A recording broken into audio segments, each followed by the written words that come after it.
In today's video, I'm going to teach you tracking your Lebara SIM is easy.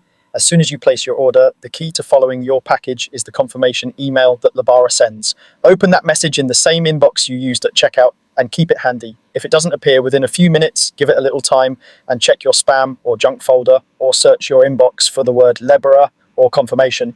That email is your hub for delivery details. Inside the confirmation, look for a dedicated tracking link. Depending on where you live, the delivery may be handled by Royal Mail, DEO, or the post office, and the link will point you to the right courier automatically. Don't worry if the courier name looks different from what you expected. Lebara partners with different carriers by region to get your SIM to you efficiently. Also note that some links only activate once the parcel has been scanned by the courier, so it's normal if the first update takes a little while to appear.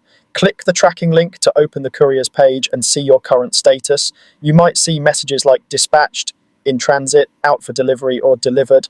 Some couriers update every milestone, while others post fewer but meaningful updates. If you refresh and nothing new shows, give it a bit of time. Updates often happen in batches or at local sorting times. Orders are usually dispatched within 24 hours.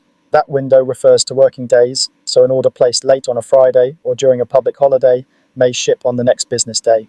Once it's handed to the courier, tracking updates will start to populate more regularly. Delivery typically takes 1 to 7 working days depending on your location. Urban addresses near major hubs tend to be on the faster end, while remote areas may take longer within that range. Remember that weekends and public holidays generally aren't counted as working days by most carriers, which can extend the calendar time. To recap, check your Lebara confirmation email, find the tracking link for Royal Mail, DEO, or the post office as applicable, click through to see live updates, expect dispatch within about a day, and plan for delivery within 1 to 7 working days. Keep that email bookmarked so you can return to the link quickly. Thanks for watching, and I hope your SIM arrives smoothly and right on time.